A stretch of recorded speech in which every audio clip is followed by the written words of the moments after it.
Baik, Assalamualaikum warahmatullahi wabarakatuh. Kami di sini dari kelompok 8 ingin mempresentasikan bagaimana cara mengolah data secara statistik dan bagaimana cara menginterpretasikannya. Sebelumnya perkenalkan, nama saya Syafina Anugrah Pratama dengan NIM 24_003 dan rekan saya. Nama saya Muhammad Agus Gilmi dengan NIM 24107. Dan saya Salman Al-Farisi dengan NIM 057. Saya Fira Amalia Fitri dengan NIM 24135.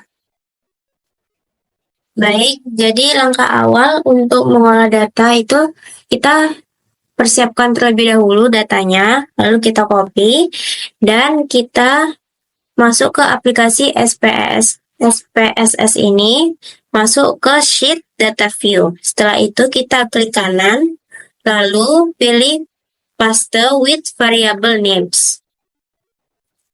Setelah itu kita masuk ke Sheets yang Variable View.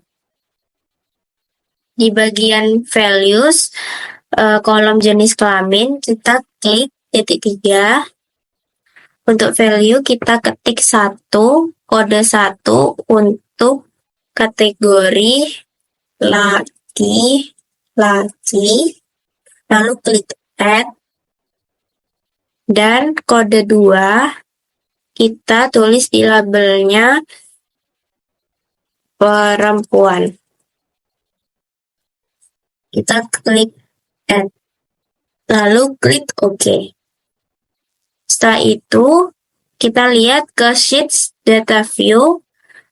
Untuk jenis kelamin berubah, yang sebelumnya berupa angka, sekarang berubah menjadi kategori perempuan dan laki-laki.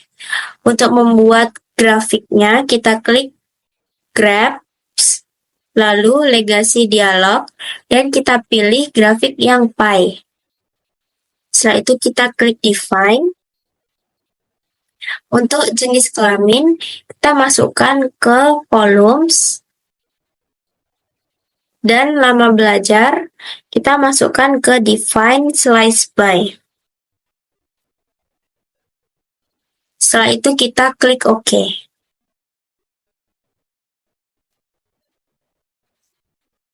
Selanjutnya akan dilanjutkan dengan rekan saya. Oke, selanjutnya dari data yang sudah tersaji dapat dilakukan analis deskriptif. Dengan langkah yang pertama yaitu klik analis, lalu klik deskriptif statistik, lalu klik frekuensi, pindahkan data jenis kelamin dan lama belajar ke kolom bagian kanan, lalu klik statistik,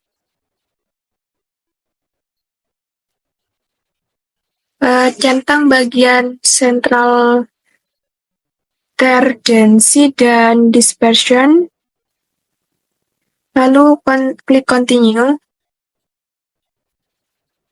dan klik OK. Maka akan keluar outputnya. Selanjutnya dijelaskan oleh rekan saya. Baik, dari diagram pie tersebut kita mengetahui perbandingan lama belajarnya antara mahasiswa laki-laki dan mahasiswa perempuan pada kelas D agribisnis. Nah, di sini untuk mahasiswa perempuan sendiri itu memiliki variasi waktu belajar yang lebih beragam, yaitu sebanyak 9 kategori yang dimana untuk durasi belajar terbanyak adalah di warna hijau tua dengan banyaknya 2 jam, diikuti 4 jam untuk hijau toska dan 3 jam untuk warna oranye.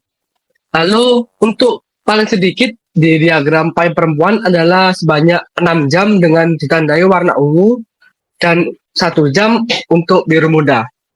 Lalu untuk diagram pie yang mahasiswa laki-laki hanya memiliki 4 kategori saja, dan di mana kategori ini paling banyak adalah di warna hijau tua sebanyak 2 jam, dan lainnya sebanyak 1 jam, 3 jam, dan 4 jam.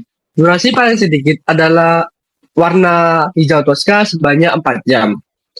Nah, Dari kedua diagram ini kita dapat simpulkan diagram pada perempuan cenderung memiliki diagram pola belajar yang lebih bervariasi dan variatif, sehingga laki-lakinya ini cenderung terlihat lebih sedikit, yang hanya rata-rata bisa disimpulkan selama 2 jam per hari. Lalu untuk selanjutnya bisa dilanjutkan oleh teman saya. Dan frekuensi tabel jenis kelamin. Berdasarkan data dari 42 responden, 13 responden 31% adalah laki-laki. 29 responden 69% adalah perempuan. Ini menunjukkan bahwa mayoritas responden dalam penelitian ini adalah perempuan. Persentase kumulatif mencapai 100%, yang berarti semua data telah terhitung tanpa adanya data yang hilang. Dan yang kedua ialah lama belajar dalam 1 hari. Data menunjukkan distribusi waktu belajar per hari dari 42 responden. 3 responden 7,1% belajar selama 1 jam. 1 responden 2,4% belajar selama 1,5 jam. 17 responden 40,5% belajar selama 2 jam. Dan ini adalah frekuensi terbanyak. 8 responden 19% belajar selama 3 jam. 1 responden 2,4% belajar selama 3,5 jam. 7 responden 16,7% belajar selama 4 jam. 2 responden 4,8% belajar selama 5 jam. 1 responden 2,4 belajar selama 6 jam. Dan yang terakhir 2 responden 4,8% belajar selama 8 jam. Sebagian besar responden 40,5% atau 17 orang memilih belajar selama 2 jam per hari, menjadikan durasi belajar paling umum. Sedangkan waktu belajar yang paling jarang dipilih masing-masing ialah 1 orang adalah 1 jam setengah, 3 jam setengah, dan 6 jam.